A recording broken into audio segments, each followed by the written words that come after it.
आगमनम् आगमनम् आगमनम्। नमो अरिहन्ताडम् नमो सिद्धाडम् नमो आयिरीयाडम् नमो वज्रायाडम् नमो लोये सौवे साहूडम्।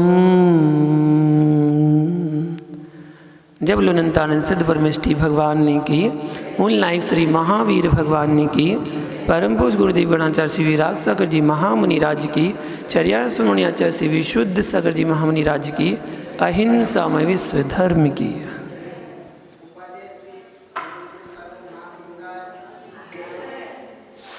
महानुभाव, अष्टांग का पर्व चल रहा है और 10 धर्म की व्याख्या चल रही है। धर्म वह है जो अनादिकाल से था, है और रहेगा। आज त्याग धर्म की व्याख्या को जानते हैं कि त्याग क्या चीज़ है। तो वार्षानुपेक्षा ग्रंथ और कार्तिक अनुप्रेक्षा ग्रंथ, ये 2 अनुप्रेक्षा जो ग्रंथ हैं, एक कार्तिकेय स्वामी का है और एक कुंद आचार्य भगवान का है। ये 2 ग्रंथों के आधार पर एक एक गाथा को लिया गया है और उसकी व्याख्या यहाँ पर की गई है। तो सबसे पहले वार्षानुपेक्षा ग्रंथ में आचार्य भगवान कुंद स्वामी क्या कहते हैं? ऋवेंकतियम भावई मोहम चै ऊण सवदवेसु जो तस् हवे चागो इति भणिदम जिणवरिंदेहिम। यहाँ कहते हैं आचार्य भगवान कि जो संपूर्ण द्रव्यों में मोह का त्याग करके मन वचन काय से निर्वेग भावना को भाते हैं, उनको त्याग धर्म होता है। ऐसा जिनवरिंदों ने कहा है, मतलब जिनवर ने कहा है, ऐसा बताया। और इसी बात को कार्तिक अनुप्रेक्षा ग्रंथ में कहा गया। त्याग धर्म की परिभाषा क्या है? तो जो चैदी मिठ्ठ भोज्यम वव्यर्णम राय दोष संजड्यम वसधिम ममत हेदुम चाय गुणों सोहवे तस्स। यहाँ कहा गया कि जो मिष्ट भोजन को, राग द्वेष को उत्पन्न करने वाले उपकरण को तथा ममत्व भाव के उत्पन्न होने में निमित्त वसितिका को छोड़ देता है, उस मुनि के त्याग धर्म होता है। अब यहाँ एक गाथा ली गई है और इस पर व्याख्या कर रहे हैं। व्याख्या के कुछ अंश हैं जिसमें बताया जा रहा है कि सर्वप्रथम मिथ्यात्व का त्याग करना चाहिए। मिथ्यात्व के सद्भाव में किया गया तप संसार का ही कारण है। जिसने जो वस्तु त्याग दी, वस्तुतः उसने उससे उत्पन्न दुख से छुटकारा पा लिया। जिस वस्तु का त्याग आपने कर दिया, उस वस्तु से उत्पन्न जो दुख है उससे आप छुटकारा पा गए। जैसे आपने गाड़ी का त्याग कर दिया, अब गाड़ी संबंधी जो भी दुख होने थे ना, उन सब से आपने छुटकारा पा लिया। गाड़ी चोरी हो रही है, गाड़ी बिगड़ रही है, गाड़ी खराब हो रही है, गाड़ी पंचर हो रही है, गाड़ी में पोल्यूशन हो गया, गाड़ी के कागजात नहीं है, गाड़ी में सीट बेल्ट नहीं है, गाड़ी में चालान लग गया, गाड़ी किसी ने ठोक दी है, गाड़ी कुएं में गिर गई, नदी में गिर गई, या गड्ढे में फंस गई, या कीचड़ में दब गई। गाड़ी संबंधी जितने दुख थे ना, सबसे छुटकारा पा लिया आपने। एक चीज़ का त्याग किया, सबसे छुटकारा पा लिया। ऐसे ही हर चीज़ में लगा लेना, हर चीज़ में ऐसी लगा लेना कि किस चीज़ का आपने त्याग किया, उस चीज़ संबंधी जो भी दुख थे, उन सब दुख से आपने छुटकारा पा लिया। मुनिराज ने जूते चप्पल का त्याग किया, मोची से छुटकारा पा लिया। मुनिराज ने वस्त्रों का त्याग किया, दर्जी से छुटकारा पा लिया। मुनिराज ने बालों को अपना उखाड़ना शुरू किया, नाई से छुटकारा पा लिया। उन्होंने सारे आभूषणों का त्याग कर दिया तो सुनार से छुटकारा पा लिया। एक चीज़ का त्याग किया और सामने छुटकारा पा लिया। उन्होंने वाहन का त्याग कर दिया, लो पैदल चलना शुरू कर दिया, वाहन का त्याग, अब ना उन्हें साइकिल की ज़रूरत है, ना स्कूटर की, ना स्कूटी की, ना कार की, ना बस की, ना मोटर की, ना गाड़ी की, ना ट्रेन की, ना प्लेन की, किसी की आवश्यकता ही नहीं है। उन्होंने सब कुछ त्याग कर दिया, श्रृंगार करने का त्याग कर दिया। तो जितनी भी ये श्रृंगार की दुकानें होती ना, क्या बोलते हैं उसको, ब्यूटी पार्लर वगैरह, और जिसमें सामग्री मिलता है क्रीम पाउडर कॉस्मेटिक, उस दुकान से छुटकारा पा लिया, क्योंकि वो करना ही नहीं है। आपको करना है, आपको सब करना है, इसलिए आप उनसे बंधे हुए हैं, आप उनसे छुटकारा नहीं पा पाए। तो त्याग और दान में भेद है। वह वस्तु भी त्याग की जा सकती है जो हमारे पास नहीं है, लेकिन दान 100 वस्तु का ही होता है। दान जो आपके पास है उसी का होगा, लेकिन त्याग जो आपके पास नहीं भी है उसका भी त्याग कर सकते हैं। जैसे उदाहरण के तौर पर अजय नागम कहता है कि भैया हरी वनस्पति कितनी होती हैं, तो 10 लाख प्रकार की हरी वनस्पति होती हैं।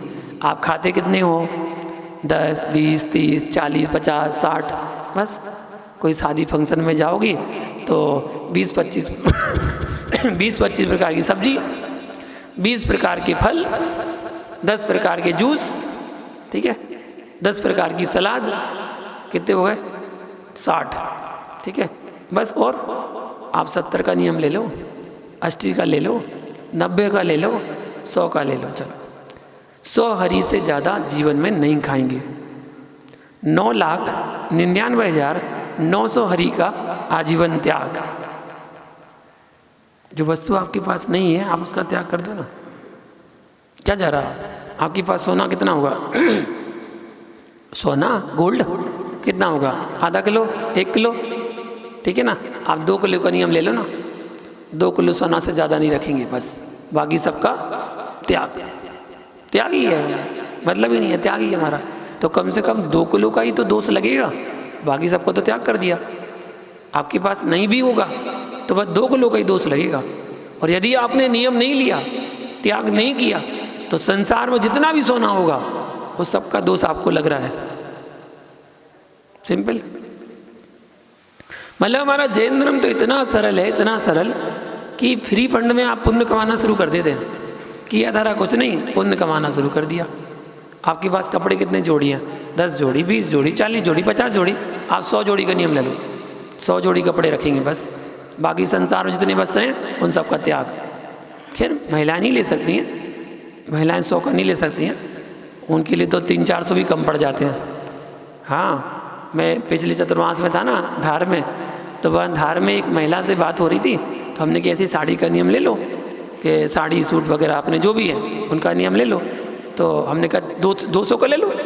बोले 200 से होता क्या है? हमने क्या कह रहे हो? बोले हाँ और क्या। तो हमने फिर कितने का लिया? तो बोले हमने तो 1000 का लिया है, फार्म भरते ना पिछी परिवर्तन के लिए, तो बोले 1000 का लिया है हमने, सूट सलवार सूट वगैरह और साड़ी वगैरह मिला के 1000। हमने ऐसे कहा 1000। बोले हाँ। हमने कहा 500 तो कर लो। बोले 500 तो अभी है ही, 500 तो अभी है। हमने कहा भाभी हमने एक बात बताओ, अगर अपनी 500 सूट जो है ना, साड़ी जो है, उनको अगर आप एक दुकान लगाओ ना, एक दुकान लग जाएगी? नहीं लग जाएगी। 40-50 सूट ऊपर टांग दो, 40-50 सूट पीछे टांग दो, 100 सूट नीचे बिछा दो, 100-200 अलमारी में लगा दो, दुकान बन गई? नहीं बन गई। 500 में तो दुकान खुल जाएगी। तो बोले, और हमने कहा अगर प्रतिदिन एक नया सूट पहनोगे ना, नई साड़ी सूट पहनोगे, तो 365 दिन होते हैं साल में, एक बार भी मन नहीं आएगा उसका 500 में।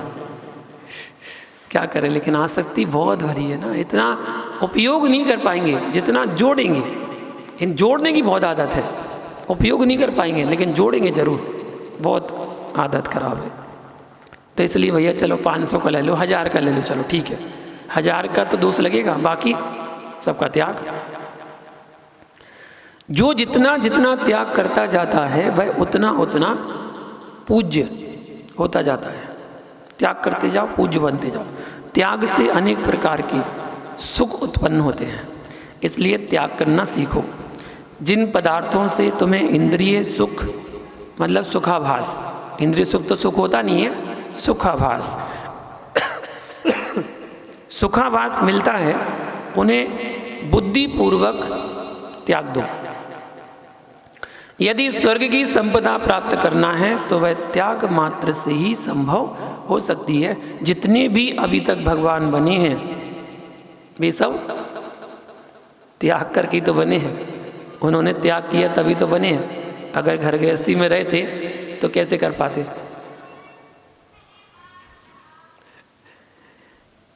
अब जानते हैं हम उसी के बारे में। जिन शासन में आत्मा के ध्रुव स्वभाव, आत्म शांति, आत्मानुभूति की चर्चा हो, जगत के प्रपंचों से परे ध्रुव ज्ञायक भाव की अनुभूति हो, स्वानुभूति से उद्घाटित, परमागम से ग्रंथित तीर्थंकर की देशना ही जगत कल्याणी है।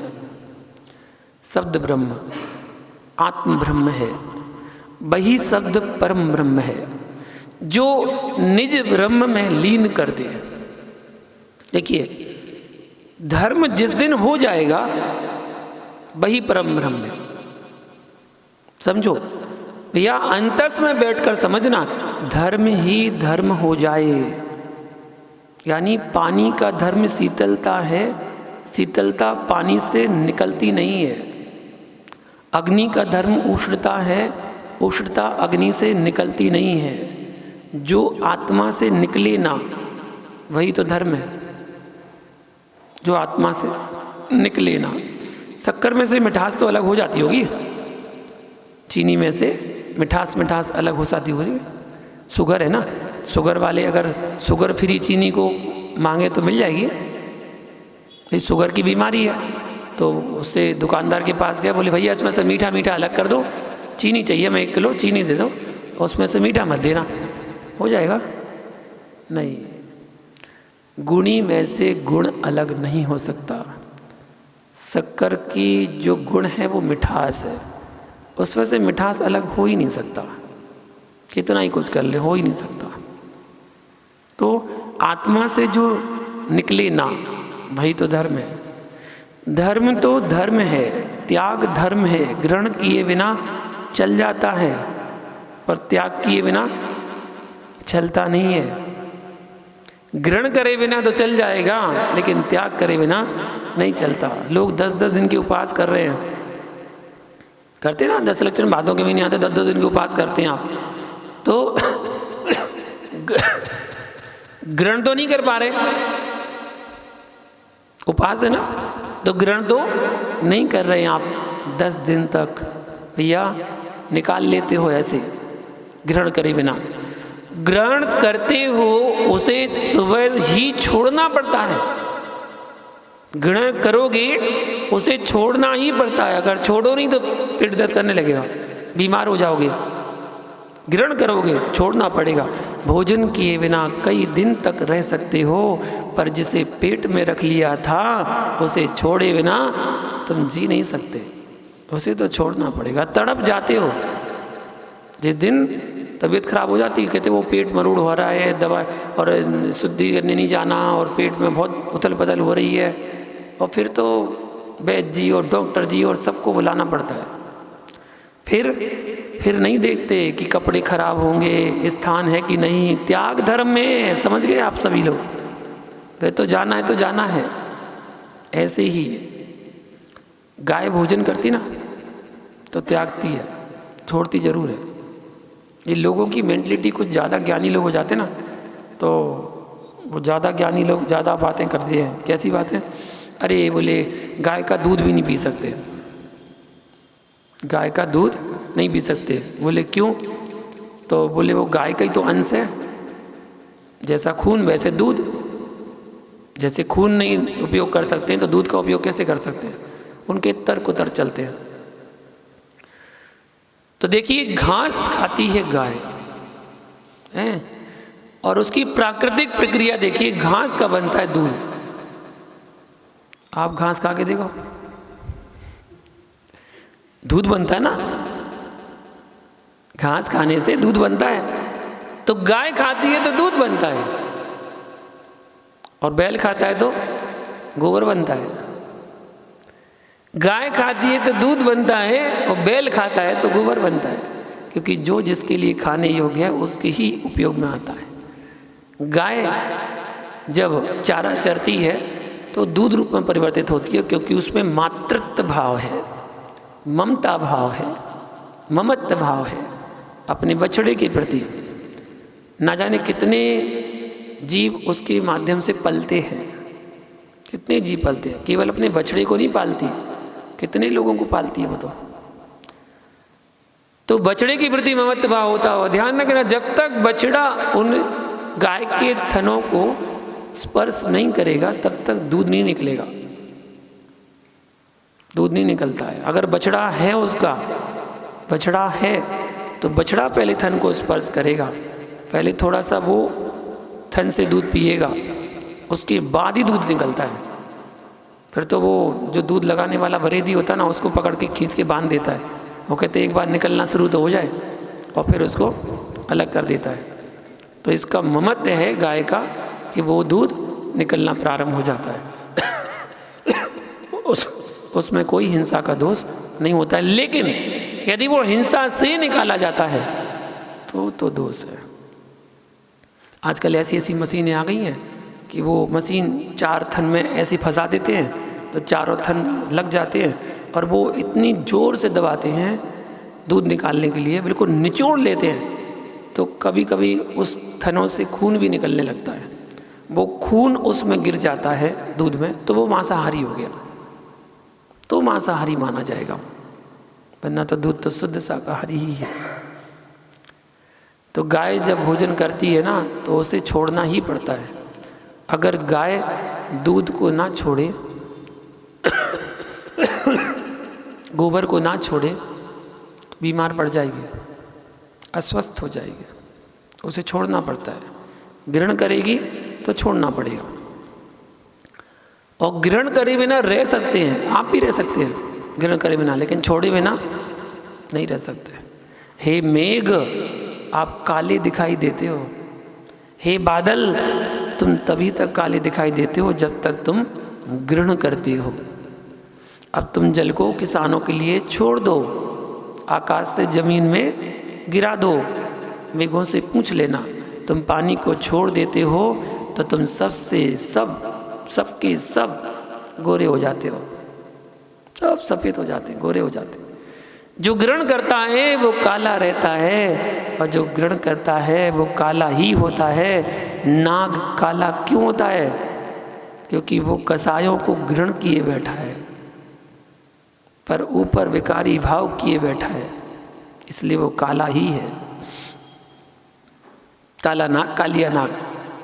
भैया, जो कसायों को ग्रहण किए हैं उनके चेहरे सफ़ेद होकर भी काले होते हैं। भले ऊपर से गोरे दिख रहे हो लेकिन अंदर तो काले हो। तन उजला तो क्या हुआ, मन तो काला है। तन उजला हो सकता है लेकिन मन काला है। हमें त्याग धर्म सिखाता है कि अपने मन को भी उजला बनाइए। विश्वास रखना, कितना ही गोरा आदमी हो, जिस दिन उसके अंदर कसाय भाव आ जाए उस दिन उसका चेहरा भी फीका दिखाई देता है। प्रैक्टिकल देख लेना, जब कोई गुस्से में हो, क्रोध में हो, कसाय कर रहा हो, उसकी फ़ोटो खींच लिया करो। जो गुस्सा कर रहा हो उस समय, गुस्से करते समय फ़ोटो खींचो उसकी, और जो नॉर्मल है उसकी खींचो, ठीक है ना। दोनों में अंतर लगाना, ये वही है, ऐसा वही है। उसके चेहरे में अलग ही दिखेगा कि हाँ इस समय ये क्रोध में है। भीतर गोरापन है तो बाहर गोरापन है, और भीतर गोरापन नहीं है तो बाहर गोरापन होता ही नहीं है। हे माताओं, भीतर कोरे हो जाओ तो बाहर गोरे अपने आप ही हो जाते हैं। जो भीतर कोरे नहीं होते वो वे बाहर भी काले होते हैं। जो भीतर कोरे होते हैं उनके चेहरे भी कोरे होते हैं। काले पुरुष का चेहरा भी गोरा होता है यदि प्रसन्न है तो। यदि प्रसन्न है तो काले चेहरे भी गोरे नजर आते हैं। यदि चित्त प्रसन्न नहीं है तो विश्वास रखना गोरे भी काले ही होते हैं। त्यागो दानम। भैया द्रव्य का त्याग तो बहुत सारे लोग करना जानते हैं, पर भीतर के राग आदि का त्याग करने वाले जीव विरले होते हैं। त्याग भी किया पर पटिया साथ में लेके चला, त्याग भी किया पर पटिया साथ में लेकर चला, दान भी दिया पर प्रशस्ति को लेके चला। भैया इतना तूने द्रव्य को छोड़ा पर पटिए के पीछे सिद्ध शिला का पटिया खो बैठा। त्याग भी करने चला पर त्याग नहीं कर सका, त्याग करने चला लेकिन त्याग नहीं कर सका। पैसे का त्याग किया पर मान को लेके आ गया। इसलिए भैया क्रम का ध्यान रखो, पहले त्याग धर्म नहीं रखा, पहले मार्दव धर्म रखा है। मान की हानि करो फिर त्याग करो। त्याग करने के लिए भी मत जोड़ो, त्याग करने के लिए मत जोड़ो। ऐसे भी ज्ञानी लोग हैं कि मुनिराज मैं बहुत कमाना चाहता हूँ। अरे मुनिराज आपको मालूम होना चाहिए कि पैसा होता तो दान होता है, और दान होता है तो नाम होता है। ये तो वैसे ही हो गया कि आचार्य पूज्यपाद स्वामी ने इष्टोपदेश ग्रंथ में लिखा है, एक व्यक्ति को नहाने जाना है तो वो सोचता है कि पहले मैं कीचड़ में डुबकी लगा के आता हूँ। नहाना तो है ही, नहाना तो है ही, पहले कीचड़ में डुबकी लगा के आता हूँ फिर नहा लूँगा। ये वही व्यक्ति सोचता है जो व्यक्ति दान करना चाहता है पर सोचता है कि मुझे दान करना है, पहले कमा लेता हूँ, पहले कमा लेता हूँ फिर दान करूँगा। ये वही व्यक्ति सोचता है कि जो पहले कीचड़ में लौटना चाहता है बाद में नहाएगा। नहीं, आचार्य भगवान कहते हैं कि जितनी गंदगी लगी हुई है ना उसी को छुटा लो ना, उसी को छुटा लो। अलग से गंदगी लगाने क्यों जा रहे हो? पहले गंदगी लगाने जाओगे फिर छुटाओगे क्या? जितना पाप करके तुमने धन कमाया है जो तुम्हारे पास है उसी में से दान कर लो ना। पहले और पाप करोगे फिर उसके बाद दान करोगे क्या? नहीं, जो है जितना है उसमें से ही दान करना सीखो, जबरदस्ती नहीं, उधारी में नहीं। वरना क्या होता है, उधारी में दान करते हैं आजकल, उधारी में दान करना है। मंदिर में बोले वो कुछ काम हो रहा है और 1,11,000 रुपये की राशि रखी गई है तो इतने लोगों को जोड़ा गया है, आप भी नाम लिखवा लो, आप भी नाम लिखवा लो। तो बोले अच्छा हमारे पास तो इतना है नहीं है। कोई बात नहीं, बोले 11,000 रुपये करके दे देना, बस आपको 11,000 रुपये देना, हर महीने 11,000 रुपये दे देना, हो जाएगा काम। ऐसे करके दे देना, जब आता जाएगा तो देते जाना, जब आता जाएगा तो देते जाना। अरे जितना है उतनी में से दे दो, क्या गारंटी है तुम्हारा उतना आएगा? क्या पता नहीं आया तो फिर तो आपकी बात झूठ हो जाएगी। इसलिए आचार्य भगवान ने तो यही कहा है कि जो है उसमें से दान कर देना चाहिए। पैसा होता है तो दान होता है, और दान होता है तो नाम होता है। तो फिर तो त्याग किसका किया तूने? पहले पैसे कमाने में पाप किया, फिर पैसे छोड़ते समय मान के राग में पाप किया। दानी लोग घबरा नहीं जाना जो दान करते हैं। आप लोग सोचो मुनिराज, हमारा सब जीवन ऐसे ही गया जैसा मैं कह रहा हूँ अभी। यदि ऐसे ही ऐसे किया तो वास्तव में ऐसे ही गया,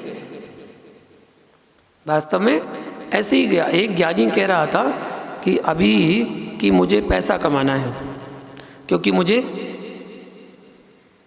दान देना है, मुझे पैसा कमाना है क्योंकि मुझे दान देना है। धन्य हो बोले कि आज तो मौका है, स्नान कर लूँ। वही आचार्य पूज्यपाद स्वामी का दृष्टांत, नल बहुत आ रहे हैं, बहुत वर्षा हो रही है, लगातार पुणे में वर्षा हो रही है, कभी रुक जाती है कभी हो जाती है, बहुत पानी आ रहा है, स्नान करने जा रहा हूँ, स्नान करना है, इसलिए चलो पहले नाली में लौट लूँ थोड़ा सा, क्योंकि स्नान तो करने जाना ही है। हे भोली आत्मा, स्नान करने के राग में तुम नाली में मत लौटो, ऐसे ही दान करने के राग में पाप की कमाई मत कमाओ। जो कमा कर रखा है उसे दान कर देना, लेकिन दान करने के लिए कमाने मत जाना। क्या मालूम कमाते ही कमाते यमराज आ गया। यमराज कोई ऐसा देव नहीं है कि उसकी ड्यूटी हो यमराज आ गया। दृष्टांत के लिए कहा जाता कि यमराज आ गया मतलब आयु कर्म क्षीण हो गया। तो फिर क्या होगा? कमाते कमाते आयु कर्म क्षीण हो गया तो दे भी नहीं पाया, पाप कमाकर चला गया। बहुत विवेक के साथ कार्य करने की आवश्यकता है। समझो, गृह कर्मणापि निचितम कर्म विमार्ष्टि खलु गृह विमुक्ता नाम अतिथि नाम प्रतिपूजा रुधिर मलम धावते बारी। रत्नकंडक श्रावचार में आचार्य शमदभद्र स्वामी ने कहा है, रुधिर मलम धावते वारी। वारी यानी पानी, रुधिर मतलब खून। जैसे रक्त से दूषित वस्त्र है तो उसको हम पानी से साफ कर लेते हैं, ऐसे ही ग्रह में किए गए पापों के प्रक्षालन के लिए हम त्यागियों को दान करते हैं। जैसे पानी से रक्त का धब्बा छूट जाता है, ऐसे ही भैया अतिथियों की सेवा से हमारे गृहस्थी के पाप रूपी धब्बे सब छूट जाते हैं। क्या कारण है? भारतीय संहिता में अतिथियों को देव संज्ञा दी गई है। अतिथि देवो भवा। जिसके द्वार पर अतिथि को देने के लिए एक दाना नहीं हो, यानी कह देना कि ये भवन नहीं है, ये ज्वाला है। अग्नि किसी को कुछ भी नहीं देती, पर जो उसके बीच में आ जाए सबको जलाकर समाप्त कर देती है। ऐसे ही जिनके घर में दान की परंपरा ना हो, जिनके द्वार पर कभी साधु के चरण स्थिर नहीं होते हो, भैया कह देना कि वे भवनों में रहने वाले अग्नि के अंगारे हैं, जो सब अपने में ही भस्म कर लेते हैं और जिनका धन कभी त्यागी के काम में नहीं आता है। वो तो ऐसे ही है। वे हाथ नहीं, वे सर्प के फण हैं, जिन हाथों ने कभी निर्गंतों के हाथों पर एक ग्रास नहीं रखा हो। वे सिर नहीं, वे शरीर के वजन हैं। वे मस्तक नहीं हैं, वे मात्र शरीर का वजन है, जो मस्तक गुरुओं के चरणों में ना टिका हो। वे नयन नहीं, कांच के कंचे हैं, गोटी हैं, जिन नयनों में निर्ग्रंथों को निहारा ना हो। वे नयन नहीं, जिन नयनों ने धर्म धर्मात्मा को देखने के भाव ना किए हों। कमा कर रख लेना और भोग कर ऊपर चले जाना, ये तो पशु पक्षी भी करना जानते हैं। पशु पक्षी भी कर लेते हैं। आपने कौन सा बड़ा काम कर लिया? चूहों के बिल में भी नोट बिछे मिलते हैं।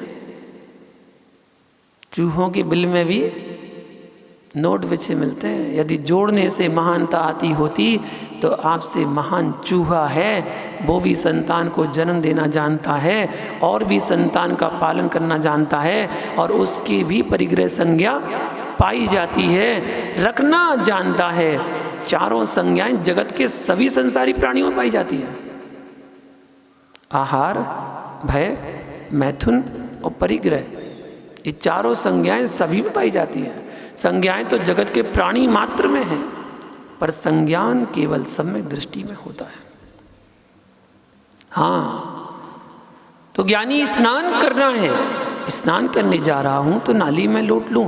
अरे भैया, दान के राग में नाली में लिप्त होना जैसे विवेकहीन का काम है, ऐसे ही दान देने के राग में संपत्ति को कमाना ये विवेकहीन का काम है। सम्यक दृष्टि जीव दान देने के लिए नहीं कमाता है, आजीविका से निकालकर उसे दान भी देता है। आजीविका जितनी कर रहा है उसमें से दान भी देता है। ऐसा वैष्णव धर्म में एक कहावत है, वो प्रचलन में चलती है इसलिए स्मरण है। क्या कहते हैं वो? साईं इतना दीजिए जामे कुटुंब समाए, और मैं भी आप उसको भोजन भी खिलाओगे, खाना भी खिलाओगे तो तुमको भी हिंसा का दोष लगेगा। एक समय था जब मालूम चले कि अवक्ष खाने वाला है तो उसको ज्ञानी उच्च कुलीन व्यक्ति अपने घर के बर्तनों में भोजन तक नहीं देते थे, अगर पता चले कि अवक्ष खाने वाला है। यदि खाना खा भी गया तो उन बर्तनों को अग्नि में डालकर उन बर्तनों को तपाते थे, तब बर्तन शुद्ध होते थे। ये अग्नि शुद्धि है, बहुत गंभीर बात समझना। मनुस्मृति ग्रंथ में लिखा है, अग्नि में शुद्ध करो उन बर्तनों को। अरे भैया, बर्तन में किसी ने मांस का टुकड़ा रखा हो, उसे तुम अग्नि में शुद्ध कर रहे हो, पर जिन हाथों में, जिस पेट में रखा हो, उसको कैसे शुद्ध करोगे आप? जिन हाथों ने उठाया हो और पेट में रखा हो, भैया उनकी जीवन में कभी शुद्धि हो नहीं सकती है। और ऐसे जीव को आपने धर्मात्मा कहकर दान दिया, और धर्म दान के लिए नहीं दान दिया, धर्म दान के लिए दान दिया। विश्वास रखिए, स्वाति की बूंद यदि सीप में जाए तो मोती बन जाती है, और यदि स्वाति की बूंद कदली केले में जाए तो कपूर बन जाती है। केले में जाए, नक्षत्र स्वाति हो और उसमें बारिश की बूंद हो और वो केले में चली जाए तो कपूर बन जाती है, और सीप में चली जाए तो मोती बन जाती है। भैया, स्वाति की बूंद यदि सांप के मुख में जाए तो जहर बन जाती है। ऐसे ही भैया, दान तो देना, पर जहाँ तुम दान दे रहे हो, दान के स्थान पर पहले देख लेना, अपनी संपत्ति ज़्यादा बढ़ गई हो तो कुएं में डाल देना। लेकिन भैया, खोटी क्रिया करने वाले को मत दे देना। यदि कन्या की शादी करना हो तो धर्मात्मा के हाथ में कन्या पकड़ाना, और जिसके घर में खोटे कर्म होते हो उसकी विभूति देखकर तुम कन्या मत देना। विधर्मी के हाथ में कन्या मत दे देना। अब कन्या ही विधर्मी में चली जाए तो बात अलग है, माता पिता तो नहीं दें। अब कन्या ही विधर्मी के पास चली जाए, ऐसे व्यक्ति के पास जो मांस का सेवन करता है, जो शराब पीता है, जो जुआ खेलता है, आदि आदि व्यसनों में लिप्त है, ऐसे व्यक्ति के पास कन्या ही चली जाए तो माता पिता क्या करें? तो जैसे कन्या के कर को धर्मात्मा के हाथ में पकड़ाते हो भैया, ऐसे ही अपनी कमाई को पात्र के हाथ में डालना, कुपात्र के हाथ में मत दे देना। यथार्थ बोलना। गन्ने के खेत में गया पानी कैसा होता है?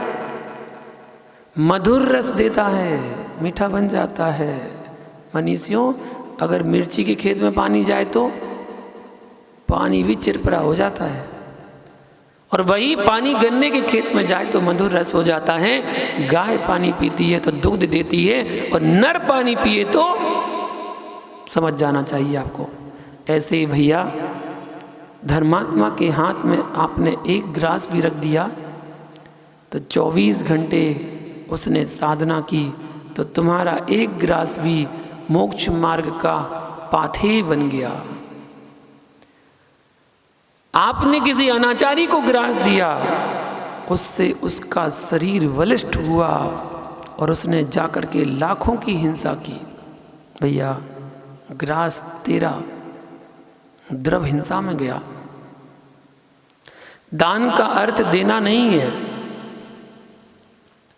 दान का अर्थ केवल देना ही नहीं है, भ्रम में मत पड़ जाना। दान का अर्थ त्याग है। देना तो आज रोज करते हैं, देना तो रोज करते हो। सत्य बोलना। जो पेट भर रहा है आपका, बिना लिए दिए भर रहा है क्या? पेट भर रहा है ना, बिना दिए लिए भर रहा है। अरे भाई, घर में साग भी लेके आता है तो बिना दिए नहीं लेकर आता है, उसको देने पड़ते हैं तब तो साग आती है। देखकर भी तो आता है। लेने देने का नाम त्याग नहीं है। ये तो आपने बदलना है, इसको बदलना कहते हैं, त्याग करना नहीं कहलाते हैं। बदल दिया आपने, उसको नोट दिए और आपने उसे सब्जी ले लिया, फल ले लिए। आपने बदल तो दिए, उसको नोट दिए और सब्जी ले ली, ये बदला है, त्याग नहीं किया। सुबह सुबह साग मंडी जाते हो कि नहीं? आप लोग बढ़िया हरे हरे नोट देकर आते हो कि नहीं? कभी कभी लगता है कि भगवान से ज़्यादा भाग्यवान वह सब्जी मंडी में बैठा सब्जी वाला है।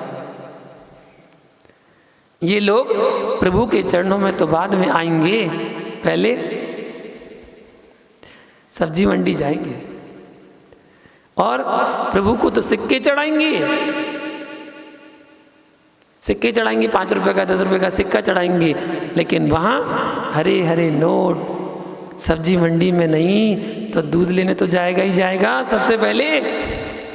जबकि भगवती जिनवाणी माँ कह रही है क्या?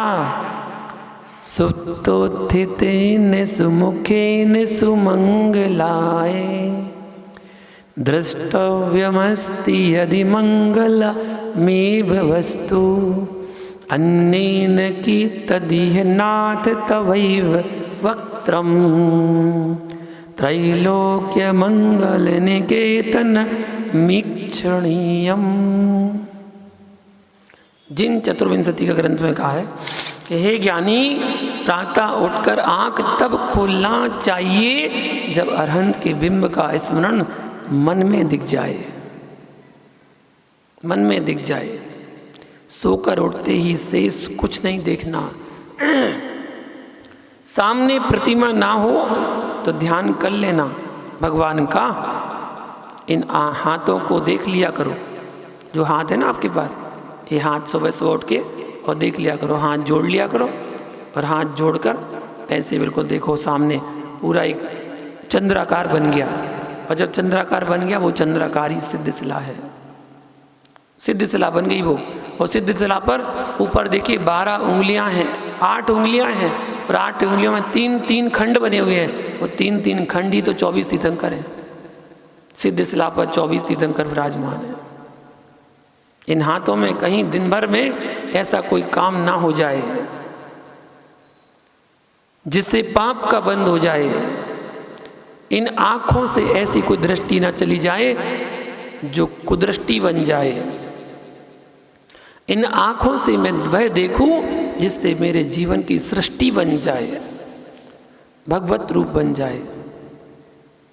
ऐसे भाव करना, प्रातः उठते ही मंगलाचरण करना, मंगल गान करना।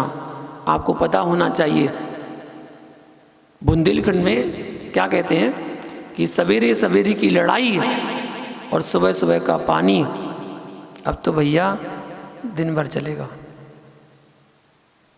अब तो दिन भर चलेगा, चिक चिक चिक चिक दिन भर होनी है। भैया ध्यान दो, ये जो हाथ के दर्शन है ना, इसके हाथ के दर्शन जरूर करना चाहिए। यहाँ अग्रभाग जो है ना, अग्रभाग में लक्ष्मी का वास है, ऐसा कहते हैं लक्ष्मी का वास। नोट कहाँ से गिनते हो? हथेली से? कहाँ से गिनते? ऊपर के हिस्से से ऐसे गिनते नोट, ऊपर लक्ष्मी का वास है।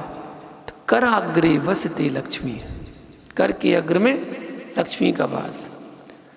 कर मध्य सरस्वती, जो मध्य की जो रेखाएं हैं चंद्राकार, इसमें जिनवाणी का वास है, सरस्वती का वास है।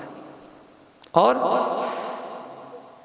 कर मूले स्थितौ देवा, कर का मूल, मूल ये है, ये अग्रभाग, ये मध्य भाग और ये मूल भाग।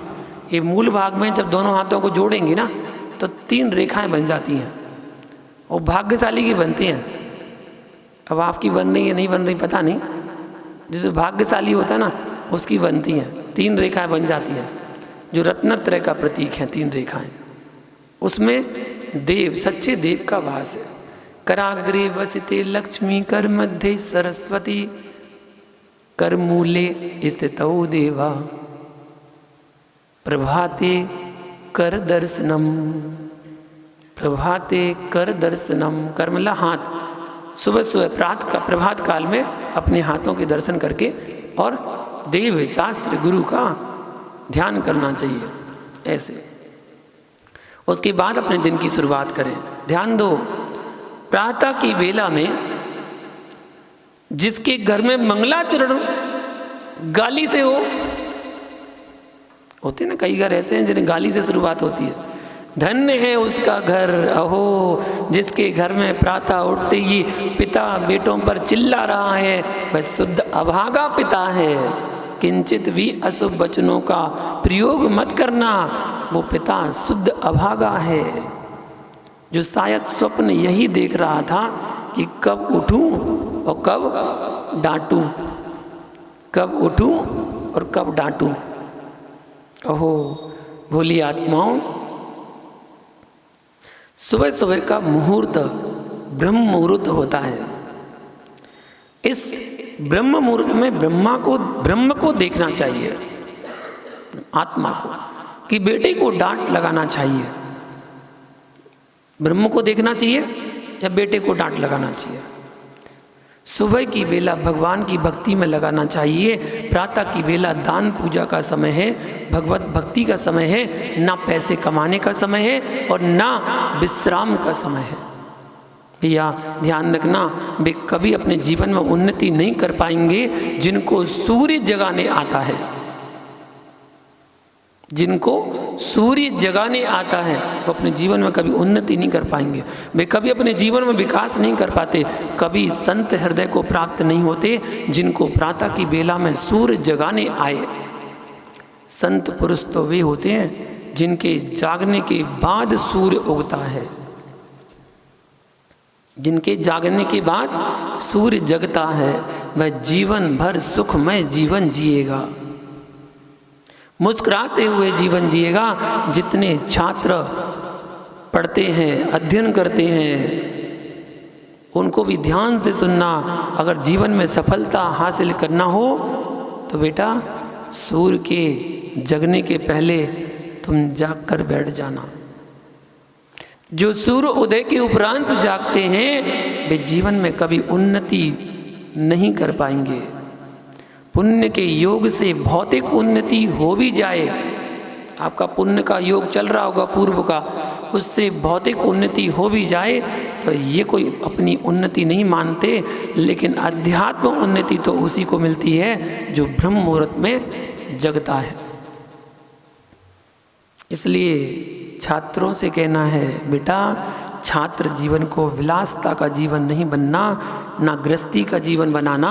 छात्र जीवन एक ब्रह्म जीवन है, ब्रह्म से ब्रह्म मिलने का मुहूर्त है। तो बेटे 4 बजे जाग कर बैठ जाना, विश्वास रखना ब्रह्म मुहूर्त में उठेगा और ब्रह्म मुहूर्त में शब्द ब्रह्म की आराधना करेगा तो उसके मुख से भी ऐसा ही निकलेगा जैसे ब्रह्म बोल रहा हो। साधना करनी पड़ती है, बिना साधना के कोई सिद्धि नहीं है। ब्रह्म की प्राप्ति करना चाहते हो तो आज से नियम ले लेना मन में कि प्रभु सूर्य जगे इसके पहले हम जग जाएं। चिंतन करना। क्यों भैया, मेहमान घर में पहले आ जाए और आप बाद में पहुंचो तो आपको शोभा देता है? मेहमान पहले आ जाए, आप बाद में पहुंचो, शोभा देता है क्या? आपको पहले तैयार होना चाहिए ना। उससे बड़ा जगत में कोई महापापी नहीं होगा जो रात्रि के 4 बजे अब्रह्म का सेवन करे। उससे बड़ा घोर पापी कोई नहीं होगा जब साधु ध्यान में बैठे होंगे और तू बैठ के पाप ही पाप कर रहा है। धन्ना ते भयवंता। जब मधुर मधुर नींद में विश्व सोता है तब हे नाथ हाथ पर हाथ रखे निज ब्रह्म को निहारते हो। रात्रि भर नींद ना आए पर सुबह 4 बजे बड़ी अच्छी नींद आती है। आती है ना आपको? सुबह की तो नींद का क्या कहना। उसी समय मधुर नींद का समय होता है। अब चाहे सो लो और चाहे निज को निहार लो। ऐसा कोई दिन नहीं होता जब 4 बजे के पहले योगी पुरुष जगे ना मिले। भैया पैसे का दान तो ज्ञानियों कहीं से लेकर कहीं दे दिया, कोई भी कर सकता है, पर निज के भोगों का दान करना इसका नाम त्याग धर्म है। निज की सुविधाओं का त्याग करना, इसका नाम त्याग धर्म है। भैया ऐसे छोड़ना जैसे सांप कैचुली छोड़ता है। कैचुली जानते हो, ऊपर की झिल्ली छोड़ देता है, अपने आप छोड़ता है, कोई खींचता नहीं है, अपने आप छोड़ देता है। और फिर छोड़ने के बाद पीछे मुड़ के नहीं देखता। फिर पूछने मत आना कि भैया हमारा पटिया नाम कहाँ लगवाया, दान दे दिया। पूछने मत आना कि हमारा पटिया कहाँ लगवाया। जैसे साग मंडी में होता है, कुंजड़े के यहाँ एक हाथ से लेना और दूसरे हाथ से देना। सब्जी ली, पैसे दिए। जो ज्ञानी दान भी कर रहा है और उसके मन में भाव आ रहे हैं कि कितना मोटा पटिया लगाओ, वो तो भैया कुंजड़े की साग मंडी में व्यापार कर रहा है।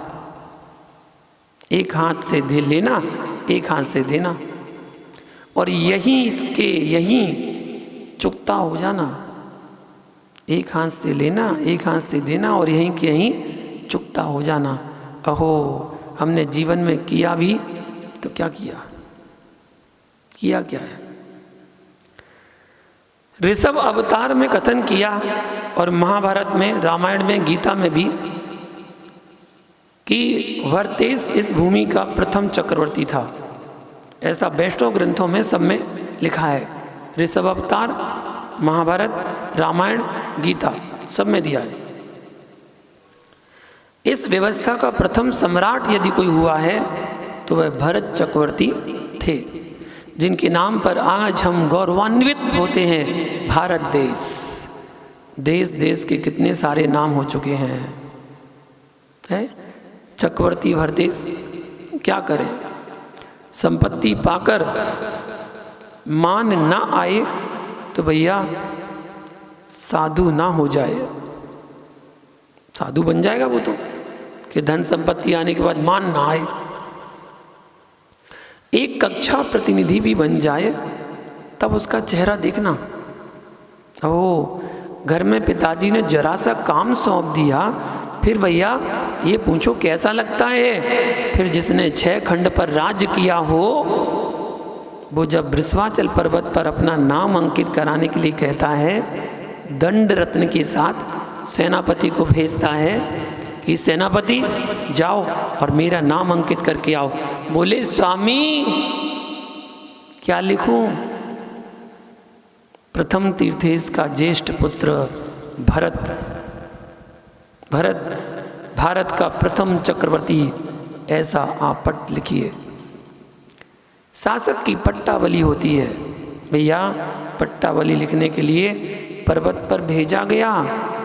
सेनापति मुस्कुराते मुस्कुराते हुए जाता है और जाकर चेहरा फीका करके खड़ा हो जाता है।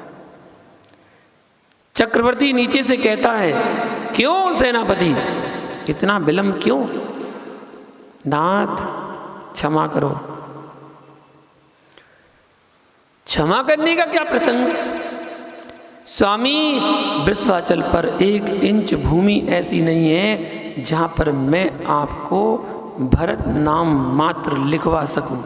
पट्टावली तो दूर की बात, भरत अकेला लिख सकूं इतनी भी जगह नहीं है। बोले हाँ स्वामी, जोश आ गया मन में, हीन भावना भी आई, पर जोश में कहता है चक्रवर्ती कोई बात नहीं, एक पटिये को पलट दीजिए, एक नाम मिटा दो। अहो भरतेश, तुम भूल कर रहे हो। अपने नाम के पीछे दूसरे की विजय को पलट रहे हो। अपने नाम के पीछे दूसरे के पटिये को पलट रहे हो। हे भरतेश, तुम भूल गए थे कि जब दूसरा चक्रवर्ती आएगा तो तुम्हारा पटिया भी पलटाएगा। अथा भैया मत पलटाओ किसी के पटिये को, पलट सको तो पलट देना। किसको? अपने मान के पटिये को। मान का पटिया पलट गया तो मैं विश्वास दिलाता हूँ कि आप सबको सिद्ध शिला का पटिया अवश्य मिलेगा। मान का पटिया नहीं पलटा तो ज्ञानी देना लेना तो होगा लेकिन दान नहीं होगा। अब तुम्हें जैसा करना हो वैसा करना। मान करने से मर गए रावण कौरव कंस, तीनों को तुम देख लो रावण कौरव कंस। बस भैया, इन तीनों वंशों में जो इस वंश का हो तो तुम खूब मान करो और खूब दान करो। इन तीन वंश में से आप कौन से वंश के हैं? तो खूब मान करो, खूब दान करो। उन तीनों वंशों में से कोई एक वंश का तो होगा ही, इसमें कोई शक नहीं है। यदि नहीं है फिर तो ज्ञानी जैसे सांप ने कैंचुरी छोड़ दी फिर उड़ता नहीं है, ऐसे ही छोड़ना। अब तो निर्माल्य हो गया। पर ध्यान रखना, जो संस्था में संस्था के स्वामी बैठे हैं अब इन्हें बड़ा संभल कर रहना पड़ेगा। भैया गंभीर बातें हैं, हमें अभी अभी नहीं देखना, आगे भी देखना है। विश्वास रखना बहुत अच्छे से। मैं आपको बता देता हूँ, दान देना तो उस गरीब जैसा देना। इतिहास साक्षी है कि अरबपति खरबपति सेठ सम्मेद शिखर में वंदना करने गया, पूरे में घोषणा करा दी कि प्रातः सबसे पहले वंदना मैं करूँगा। खरबपति अरबपति था, वंदना मैं करूँगा। पर दो गरीब श्रावक थे और वे भी मालूम कहाँ के थे? बुंदेलखंड के थे। और कहाँ के? ललितपुर जिले के थे। दो श्रावक, देवपथ और खेवपथ, दो श्रावक थे। उनने भी कहा सेठ जी कुछ नहीं होगा तो आपकी जो बैलगाड़ियाँ चल रही हैं हम सेवा ही करते रहेंगे और साथ में यात्रा भी हो जाएगी। वे बेचारे दोनों बालक देवपथ खेवपथ साथ में हो लिए। देखा सही है कि जो राजा शाही भेष में गया हो वो तो बड़ी मस्ती में वंदना करने जाएगा। यदि उसको भगवान की वंदना में भी अभिमान है, परमात्मा को भी दिखाने जाता है कि मैं वंदना करने आया हूँ, मैं ठाट बाट से आया हूँ, तो भैया इतनी मेरी बात मान लेना, सभी जगह तो तुम ऊंचे नीचे स्थानों पर बैठ लेना, लेकिन श्रमणों की सभा में और भगवंतों के चरणों में ऊंच नीच का भाव बिल्कुल नहीं रखना। यदि यहाँ भी तुमने बड़े और छोटे में सम्मान का भाव रखा तो ज्ञानी आजकल तीर्थों में वीआईपी कमरे बनने लग गए, है ना। यानी तीर्थ भी समाप्त हो गए। तीर्थों में वीआईपी कमरे, बोले कौन कैसे? उनके लिए वो ही खुलेंगे, वीआईपी है ना, उनको वही खुलेंगे। कम से कम भगवान के द्वार पर सब एक से दिखते थे, अब वहाँ भी वीआईपी लोग दिखना प्रारंभ हो गए। वीआईपी बनाना यानी कि भावनाओं की कद्र नहीं करना। कम से कम वहाँ तो एक से बैठना चाहिए, एक से बैठना चाहिए था ना। प्रभु चरणों में मात्र भक्त बन के जान आना, अपना अस्तित्व खोकर आना। अस्तित्व लेके आओगे तो भैया भक्ति की सत्ता को खोकर जाओगे। अस्तित्व लेकर आओगे तो भक्ति की सत्ता को खोकर जाओगे। कभी भी भगवान के द्वार पर अपना अस्तित्व लेके मत जाना, इच्छाएं लेके भी मत जाना, क्योंकि भक्त अनंत हैं और भगवान एक। तो भगवान के द्वारे पर अनंत आएंगे तो अनंतों को भी वे अनंत के रूप में देखेंगे।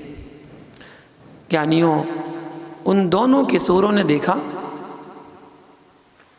कि सेठ जी साथ जाएंगे तो क्या मालूम भगवान के चरण स्पर्श करने को मिलेंगे कि नहीं मिलेंगे। यथार्थ है कि बहुत सारे लोग मौका देखकर, बड़े बड़े जो आचार्य हैं ना, जिनके चरण छूने के लिए लोग तरसते हैं तो उनके पास जाते हैं, ठीक है ना, और सभी चाहते हैं कि मैं उनके चरण छू लूँ, चाहे वो कोई से भी बड़े आचार्य, तो मतलब बड़े आचार्य पुराने आचार्य जो होते हैं वो बड़े आचार्य, आचार्य विद्यासागर जी, आचार्य विराग सागर जी, आचार्य वर्धमान सागर जी, आचार्य सन्मति सागर जी, आदि आदि, आचार्य शांति सागर जी, बड़े आचार्य। अभी जो संलेखना समाधि चल रही थी, आचार्य वर्धमान सागर जी, सब श्रावक जो दर्शन करने जा रहे थे, सबके मन में भावना होगी कि हम भी चरण तो छू लें, है ना। वहाँ पर रुक जाते हैं कि कभी ना कभी तो मौका मिलेगा। फिर तुम जाना बड़ी शांति से, अकेले में, मुनिराज मिल जाएंगे और आप मिल लोगे। भीड़ में जाओगे तो दूर से देखने मिलेंगे, या फिर ऐसा देखना महीना कि जिस समय कोई ना हो, या फिर ऐसा महीना देखना जब व्यापार बहुत अच्छा चलता हो, तो सारे व्यापारी कमाने में लगे हों। लेकिन अभी तो सब ऐसे समय में जाओगे कि जब बहुत भीड़ जाती है दर्शन करने, चतुर्मास का समय है, हर साधु के चतुर्मास करने लोग जाते ही जाते हैं, उस समय लगेगा कि चरण छूने को भी नहीं मिल रहा। फिर मन में क्लेश संक्लेशित भाव आते हैं। फुर्सत में जाओ, शांति से वंदना करनी हो तो तीर्थों की तो मेले में मत जाना, अकेले में तुम चले जाना, भगवान मिलेंगे। तो वो देवपत और खेपपत दोनों भाइयों ने सोचा कि सेठ जी के साथ कौन जाए। सेठ जी के साथ तामझाम दिखेगा, राग रंग ज़्यादा दिखेगा और भगवान कम दिखेंगे। और सेठ जी तो हीरे पन्ने चढ़ाएंगे, है ना, और हम तो भैया बुंदेलखंड के ज्वार चढ़ाएंगे। चावल भी नहीं थे, ज्वार थी, ज्वार, जानते ना। तो कोई क्या कहेगा, वो हीरे पन्ने चढ़ा रहे हो, हम ज्वार। दोनों बालकों ने क्या किया कि अपने कंधे पर ज्वार भरी एक थैली टांगी, उसके पास चावल भी नहीं थे। भैया ध्यान रखना, कुएं से पानी खींचना शुद्ध और जिनेंद्र देव के सामने चढ़ा देना, लेकिन खाली हाथ मत जाना। देव के पास, गुरु के पास, राजा के पास, वैद्य के पास, नीति वाक्य ये, इनके पास कभी खाली हाथ नहीं जाना पड़ता। अहो कुछ ना हो तो पानी लेके चढ़ा देना, तुम्हारे घर में गेहूं खाने के रखे हों वे भी चढ़ा देना, लेकिन ऋण को लेके और दूसरे की डिब्बी के साली धान्य मत चढ़ा देना, अपने चढ़ाना। अहो उन बालकों के पास कुछ भी नहीं था। कैसे दिन होंगे उस समय बुंदेलखंड के, वे दोनों बालक शुद्ध ज्वार लेके पर्वत पर चढ़ गए। गणधर स्वामी की प्रथम टोक आई, मंदिर में चरण है। जैसे ही उसने अपनी मुट्ठी से ज्वार निकाले और प्रभु के चरणों में पुंज चढ़ाए, क्या बन गए, मोती बन गए। वो ज्वार के दाने मोती बन गए। उन बालकों ने मुड़कर नहीं देखा, चढ़ाया और गए, नहीं देखा, क्योंकि उनको तो मालूम है कि हम तो क्या चढ़ा रहे, ज्वार चढ़ा रहे, उन्हें मालूम है, क्या देखना। ऐसे ही वो तीर्थंकर पार्श्वनाथ स्वामी जी की सबसे ऊंची टोंक पर पहुंच जाते हैं। इतने में प्रभात हो गई। घूमो तो समय लगता है, पर पार्श्वनाथ की टोंक से देखो तो गणधर स्वामी जी की टोंक भी दिखती है। अहो इतने में सेठ पहुंच गया अपनी बाजे गाजे के साथ, तमाशे के साथ। उसे भगवान गौतम स्वामी के चरण ही नहीं दिखे, अब दिखेंगे कहाँ से। उसे तो सबसे पहले वे लाल लाल पैसे यानी मोती दिख गए।